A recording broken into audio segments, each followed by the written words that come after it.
Fresh Morning. Fresh Morning. Sur les 104.5 Urban FM, la station urbaine dans le réveil matinal qui vous donne l'énergie, la musique et la bonne humeur. On va donc aller avec Mosley. Mosley qui est déjà dans le studio du Da Fresh Morning. Rebonjour Mosley. Rebonjour Da Fresh, rebonjour Gina, rebonjour tout le monde.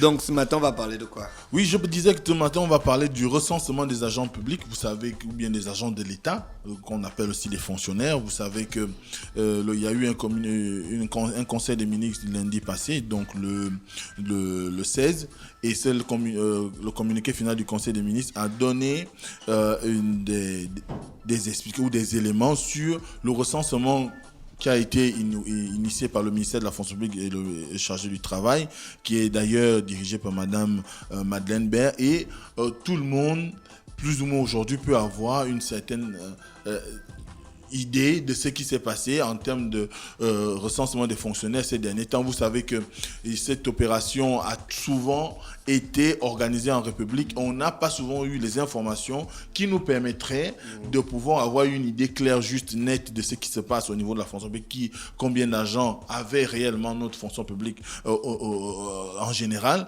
Et aujourd'hui, on peut plus ou moins nous regarder dans les chiffres, parce que c'était aussi le problème qu'il y avait, comme je le disais tout à l'heure, c'est qu'on avait un problème de statistique, et la statistique, vous savez que ça permet aux décideurs d'avoir la capacité de mieux juger des programmes à mettre en place, ou encore de prendre des décisions idoines pour le bien-être des employés, ou encore le bien-être d'une structure qui est à leur gestion. Donc dès cet instant, ces statistiques, nous ne les avions pas, et l'État a initié plusieurs, comme je le disais également, plusieurs phases de recensement. D'ailleurs, il y a eu le recensement qui avait été initié au début des années 2000, sinon à la fin des années 90, par M. Émile Ndoumba, qui n'a jamais été rendu au public, parce qu'il y a eu un certain nombre d'avaries qui ont fait qu'à un moment donné, beaucoup de personnes se sont retrouvées. Vous savez qu'il y avait la fameuse idée des fonctionnaires fantômes qu'on a toujours cherché à combattre, et on disait à cette époque-là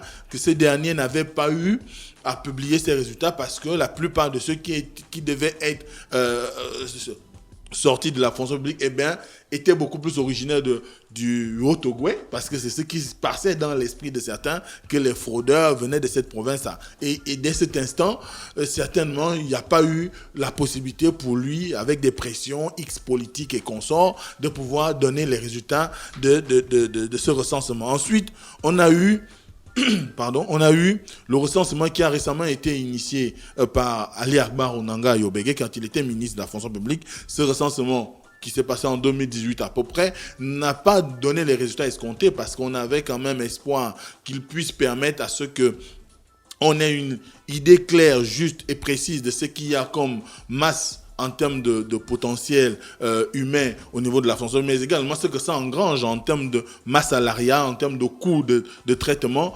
Et dès cet instant, lui-même, il avait fait une communication à l'époque où il avait reconnu que le recensement qu'il avait initié n'avait pas donné les résultats escomptés, étant donné que aussi bien les syndicats que même les agents publics n'avaient pas trouvé on n'avait pas eu on va dire, de satisfaction en ce qui concerne le déroulé. Il vous souviendra qu'on avait amené des gens à aller se faire enrôler au stade d'Angondje, et là-bas c'était tout un désordre total, et à un moment donné, on n'a pas pu réellement avoir une idée de ce qu'il y avait comme main-d'œuvre au niveau de l'État. Ensuite, Madame Madeleine Baird est arrivée.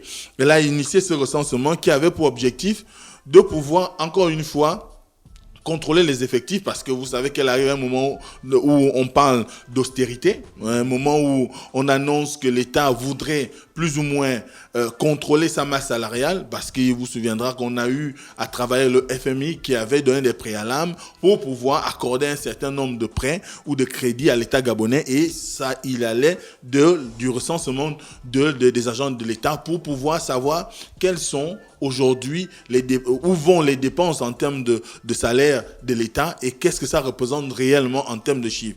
Et Et évidemment, ce recensement n'avait pas seulement cet objectif. Il y avait d'abord, le premier, c'était de créer une base de données fiable qui pourrait garantir à ce qu'on ait un système de gestion des ressources humaines assez efficace. La fiabilisation du fichier devait permettre à ce qu'il y ait une harmonisation au niveau d'un certain nombre de services comme l'IBOGA, qui est le service d'immatriculation biométrique du Gabon, la CNSS, la CFPPF, la CNAMGS, les impôts. L'objectif étant, comme à l'époque, lorsque... Comment? C'est intelligent, hein? IBOGA. Oui. Immatriculation biométrique du Gabon. Oui. IBOGA, oui. Effectivement. Non, je crois que ça a été mis en place, je crois, en 2005. Si le gars qui a fait ça est quand même fort. Oui, je sais. Donc, dès cet instant, toutes ces informations devaient servir à ce qu'on puisse donner désormais à l'agent public un code unique. Et ce code unique allait être partagé par toutes les administrations qui s'occupent de l'agent tant qu'il est toujours en fonction et même de sa carrière. Et dès cet instant, on s'est retrouvé dans une situation où récemment il y a eu ce recensement qui a engrangé un certain nombre de bénéfices aujourd'hui parce qu'on peut désormais avoir les résultats. Ça a été communiqué par le gouvernement à l'issue du Conseil des ministres. On nous dit qu'on a 103 723 agents publics dans le fichier d'enregistrement de la fonction publique. Et des 103 723 agents publics, on a eu à retenir plus ou moins 92 085 dossiers qui ont été recensés. Et il y a des dossiers qui n'ont pas été recensés, évidemment 11 638. Et on a également, dans ces chiffres-là, on voit bien qu'on nous donne également les effectifs par d'occupation territoriale en ce qui concerne les agents de l'État. Vous avez l'Estuaire qui prend le gros lot, qui absorbe la grande quantité des agents, aussi bien qu'il s'agit des militaires, des enseignants, des personnels de santé, des agents avec des cas particuliers et consorts. On se retrouve avec, au niveau de l'Estuaire, 74 615 agents publics qui sont au niveau de l'Estuaire. Le Goué maritime avec 2082, le Moyen-Ogoué avec 1080, la Nyanga avec 1416, l'Angouni avec 2768, le Goué-Lolo avec 1494, nous avons le Haut-Ogoué avec 3401 personnes, vous avez le Goué-Vino avec 1213 fonctionnaires et le Wallentem avec 3416 fonctionnaires qui sont régulièrement affectés dans ces provinces-là. Et là, quand on regarde un peu les statistiques, on nous dit que l'Estuaire regroupe à peu près 75% des effectifs de la fonction publique. Et ça se comprend. Vous savez qu'il y a une très faible déconcentration au niveau de notre pays et l'État des zones reculées de l'arrière-pays font qu'à un moment donné, un certain nombre d'agents ne trouvent pas souvent la possibilité d'aller, par exemple, à Mabanda, où on va vous affecter peut-être, je sais pas, en tant que secrétaire cantonal, et il n'y a pas les infrastructures qui siègent pour vous accueillir. Il y a un problème d'adduction en eau et d'électricité. Et dès cet instant, la majorité sont souvent amenés à pouvoir demander à ce qu'on les réaffecte à Libreville. Et c'est pourquoi on ne va pas s'étonner de constater que les provinces qui regroupent un grand nombre de personnes et qui tiennent compte également du niveau de plus ou moins, entre guillemets, de développement de ces zones-là, c'est beaucoup plus l'Estuaire, le Wallentem et le Haut-Ogoué. Parce qu'il y a quand même une intense activité, et aussi bien administrative qu'économique. Vous avez par exemple le Haut-Ogoué, où il y a installé l'une des grandes entreprises au niveau du Gabon, Comilog, notamment en Mwanda. Vous avez d'autres structures qui y sont installées et qui évidemment qui représentent aujourd'hui un pôle économique important en ce qui concerne la province. Vous avez le Wallentem qui bénéficie de l'attractivité des trois frontières, comme on dit, en ce qui concerne le transit des marchandises et donc des biens et des personnes. Vous avez l'Estuaire qui est le centre administratif et politique même et politique du Gabon, donc qui regorge un grand nombre de fonctionnaires parce que simplement il y a aujourd'hui des installations adéquates qui permettent aux gens de pouvoir croire qu'il n'y a qu'à l'Estuaire qui peuvent se mouvoir, qui peuvent travailler pour pouvoir être beaucoup plus efficients. Et le Goué maritime est quand même parmi les tout petits, notamment avec 2%. Langouni également s'en sort très bien, puisque Langouni représente 3% des effectifs de la fonction publique. Et là, on peut comprendre, avec l'installation d'une grande entreprise locale, certainement aussi qui a permis, parce que l'État a eu de nombreux investissements au niveau de Langouni. Mais n'empêche, quand on regarde ces statistiques aujourd'hui, on se rend bien compte que pendant longtemps, on s'est demandé quel était le problème avec la fonction publique, où on n'arrivait pas à avoir un fichier clair, net et juste. Et là, l'État a également précisé, notamment dans la communication du ministre d'État, ministre de la communication, porte-parole du gouvernement, qu'il y aura désormais un numéro attribué à un agent public et le ministère qui est rattaché. Et dès cet instant, ça sous-entend que derrière, il y a un travail efficient qui est fait de la part des gouvernants pour permettre à ce qu'on puisse désormais avoir une meilleure lecture de ce qui se fait au niveau de la fonction publique, parce que on avait par le passé un certain nombre d'informations qui étaient de nature à ne pas rassurer. On a gelé, par exemple, pour 3 ans les recrutements de la fonction publique parce que l'État n'arrivait plus à absorber le gros des personnes qui sortaient des écoles. On était dans la mesure d'austérité. Comment? On était dans les mesures d'austérité. Oui, on y est toujours, puisque ça n'a pas été mais on n'a pas encore rétabli. Il n'y a pas un retour à la normale. À la normale. Donc, et dès cet instant, on voit bien que... L'austérité déguenille. Donc, on voit bien qu'il y a un souci, il y a un travail qui a été fait pour pouvoir faire en sorte qu'on ait des statistiques qui nous permettent de communiquer, qui nous permettent de lire ce qui se passe aujourd'hui au niveau de la fonction publique. Et je crois que de façon efficiente, le gouvernement devrait maintenant travailler peut-être, parce que c'est ce qui ressort aussi quand on voit les statistiques par province. On se rend bien compte que de cette statistique-là, l'information qui revient le plus, c'est que tout converge vers l'estuaire.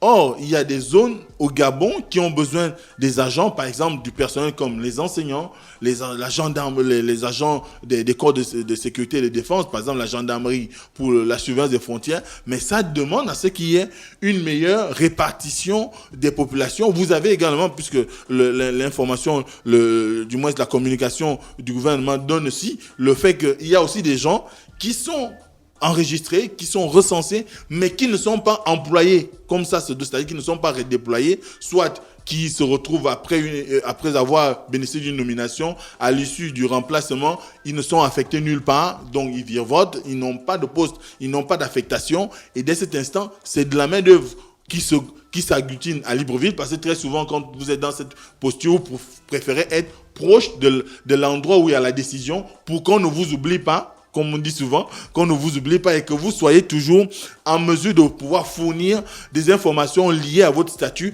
au cas où le besoin se ferait sentir. Donc aujourd'hui, quand on regarde un peu ces statistiques, on se rend bien compte que ce qui fait qu'on ait un problème, du moins on avait une difficulté à trouver une lecture, c'était peut-être de la volonté politique, parce que là, quand on voit les informations qui nous sont données, je crois qu'à long terme, on ne pourra plus douter de ce que nous avons comme effectif, ce que ça représente en termes de manne financière pour en ce qui concerne le traitement des agents publics. Et à un moment donné, ça pourra servir aussi bien le Gabon pour les autorités de prendre des décisions. Par exemple, on pourra désormais lever la suspension des régulations administratives pour pouvoir permettre à ce qu'il y ait au moins une respiration à ce niveau-là. Parce que vous savez également que cette question des effectifs et du recensement des agents publics a été au cœur de certains mouvements des fonctionnaires. Vous vous rappelez, dernièrement, il y a eu l'engagement du SAPAS au niveau du ministère de la fonction publique, parce que ces derniers réclamaient à ce qu'il y ait la publication des résultats. Et M. Minta nous avait dit ici que jamais on ne va donner les résultats, parce que à un moment donné, il y a comme une gestion opaque de l'information. Et dès cet instant, donner cette information aujourd'hui et permettre à ceux qui ne sont pas en situation régulière, donc dont les dossiers n'ont pas forcément été enregistrés parce qu'il y a des éléments qui manquent, ont un sursis en fin du mois d'avril, le 30 avril, pour pouvoir régulariser leur situation et qu'on puisse pouvoir les implémenter dans le registre de la fonction publique. Ce qui fera qu'à un moment donné, on va arriver à une situation où on ne va plus faire du pilotage à vue. Il y aura une meilleure gestion du personnel. Maintenant, avec ces informations, il faudrait maintenant qu'on table sur comment on va gérer la carrière, parce qu'on peut avoir un agent. Si l'agent est reconnu, certes, mais il n'a pas de poste fixe. Sa carrière, il ne sait pas comment elle est gérée. Les avancements automatiques ne se font pas. Rien n'est suivi pour qu'il puisse, à un certain nombre d'années, comme c'est prévu par la loi, arriver à tel ou tel échelon. Eh bien, l'État aura toujours des problèmes parce qu'il ne parviendra pas à satisfaire également son employé, donc son agent. Et dès cet instant, je crois que ces statistiques devraient non seulement servir de moyen de communication à l'endroit des bailleurs de fonds ou encore du FMI ou encore de une quelconque institution qui serait là pour soutenir le Gabon dans sa capacité à pouvoir supporter son budget ou encore au niveau de l'opinion, mais pour ces informations devraient servir à réellement travailler à la gestion de l'argent public. Parce que c'est le problème aujourd'hui. Quand l'usager va dans un service et qu'il se rend compte que le service n'est pas de qualité, peut-être c'est lié au fait que l'agent public se rend compte qu'à un moment donné, sa situation ne change pas et il donne le meilleur de lui-même, il donne ce qu'il a ce qu'il a. Et qu'en retour, on ne travaille pas à améliorer son cadre de travail, on ne travaille pas à faire en sorte que son environnement soit des plus acceptables que possible, eh bien, c'est peut-être la raison pour laquelle nous avons aussi un système administratif au niveau de la fonction publique qui ne soit pas de nature à pouvoir rassurer les populations. Donc, ces statistiques-là nous ont été données à l'issue du Conseil des ministres et maintenant, chacun sait quel est exactement aujourd'hui le nombre de fonctionnaires au Gabon. Donc, on disait qu'ils sont à plus de 103 000 et que, évidemment, plus de 92 000 ont fait l'objet de recensement au niveau de la fonction publique et qu'il y a 11 638 qui restent en attente pour pouvoir régulariser leur situation. Donc, il faudrait que les uns et les autres aient maintenant ces chiffres et qu'on s'en serve pour pouvoir planifier clairement la carrière de l'agent, mais également améliorer le service public. Merci Mosley qui est avec nous ce matin sur les 104.5 Urban FM, la station urbaine dans l'Uda Fresh Morning. Avant de retrouver René Ruth pour l'horoscope des éditeurs, on fait un petit tour en musique. Stop Fresh Morning.